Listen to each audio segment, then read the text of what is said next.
Welcome to This Explainer. Today, we're setting the stage for what is essentially a true crime corporate autopsy.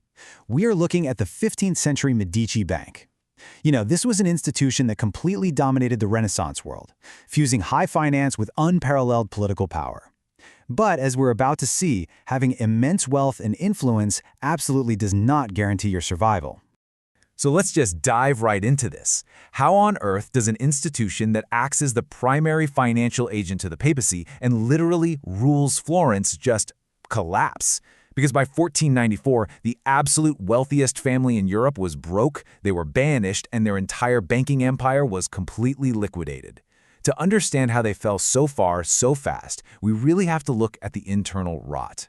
And honestly, long before we had modern financial regulators or corporate compliance officers, the political philosopher Niccolò Machiavelli perfectly diagnosed the problem. The bank didn't just fall because of bad luck. It collapsed because its leaders let their branch managers run wild. They completely stopped acting like sensible merchants, and they started acting like untouchable princes. Section 1. The Renaissance Money Machine. Now, the Medici didn't just open a single bank. They pioneered a structure that actually looks a lot like a modern holding company. And this was a brilliant piece of risk management for the time. Instead of one giant centralized firm where, say, a failure in one city could bring down the entire operation, the Medici Bank was this decentralized matrix of completely separate legal partnerships. The whole point of this structure was to insulate the parent bank in Florence from the legal liabilities of any single branch defaulting.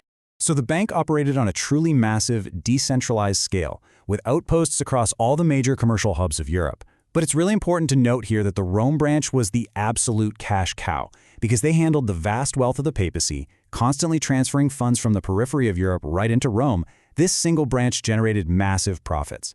This decentralized network was a total superpower, but only as long as it was carefully managed from the center. Chapter 2. The Absentee CEO. On one side of the family tree, we have Cosimo the Elder. This is the grandfather who expanded the bank to its absolute greatest heights. He was incredibly hands-on, super strict with audits, and he totally understood that banking required constant vigilance. But then on the other side, we have his grandson, Lorenzo the Magnificent. Lorenzo was, for sure, a brilliant patron of the arts and a highly savvy politician. But as a CEO, he was utterly distracted. Politics and poetry were always taking priority over the business.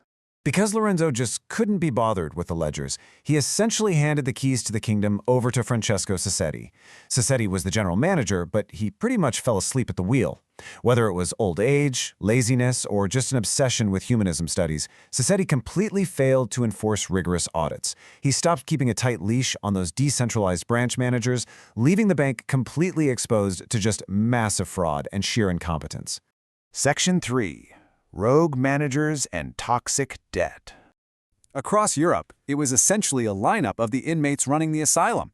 Over in Lyon, you had Leonardo da Vinci attempting to cover up his total incompetence by inflating profits and borrowing from other banks.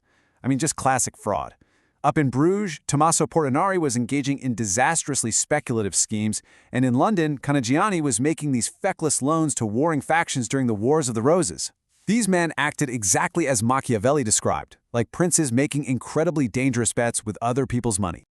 Just to put the scale of these bad bets into perspective, 179,000 ducats. That number represents the massive, unpaid toxic debt owed to just the Milan branch alone by Dukes Sforza. The branch was practically hollowed out from the inside because the managers just kept lending money to a powerful ruler who had absolutely no intention and frankly no obligation to ever pay it back. So the crucial takeaway here is that lending to the English crown or the Duke of Milan or honestly any sovereign ruler was inherently extremely risky.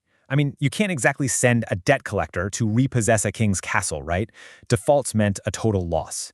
But these rogue managers did it anyway. Usually they did it to curry political favor, completely ignoring the catastrophic financial risks they were piling onto the bank. Part 4. Raiding the Dowry Fund. Now, before we look at Lorenzo's actual crime, we need to understand the victim. The Monte delle Doti, which was established back in 1425, was this incredibly ingenious civic dowry fund. It was essentially an early social insurance program.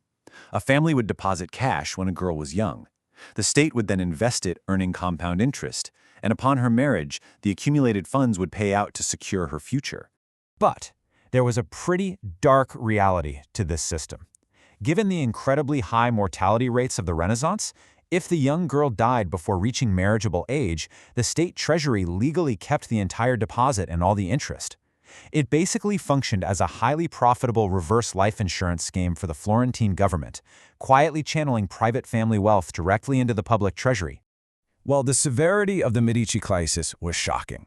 As the bank's liquidity completely dried up thanks to all those toxic sovereign loans, Lorenzo the Magnificent crossed a massive ethical and legal line.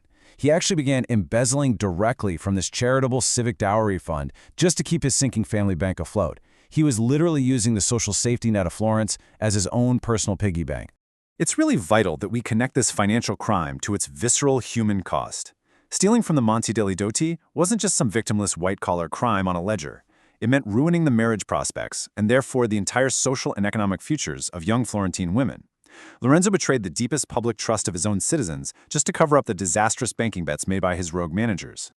And finally, Section 5, the House of Cards. The ultimate failure of the absentee CEO is honestly kind of staggering. Lorenzo the Magnificent eventually admitted that he rubber-stamped the catastrophic financial decisions of managers like Tommaso Portinari purely out of ignorance. He literally said he did not understand such matters. Let that sink in. The man controlling the greatest financial institution in all of Europe didn't even understand the financial instruments that were currently destroying it. And from there, the dominoes fall in rapid succession. In 1490, Sassetti dies. 2 years later, Lorenzo dies, leaving this incredibly fragile, heavily over-leveraged mess to his 20-year-old son Piero, who, by the way, had absolutely zero talent for banking. Then the external shock hits. The King of France invades Italy in 1494. The political foundation cracks, the Medici are sent into exile, and an angry mob actually burns the central bank in Florence to the ground. The empire simply evaporates. I want to leave you with this provocative question to ponder today. We so often think of banking crises as a strictly modern invention, right? But looking at the toxic sovereign debt, the complete lack of central oversight, the desperate bailouts using public funds, and the devastating economic fallout, was the 15th century Medici Bank actually history's very first true example of an institution being too big to fail? The parallels between this Renaissance collapse and the giants of our modern financial world are just impossible to ignore. Thanks for joining me on this explainer, and keep questioning the structures of power.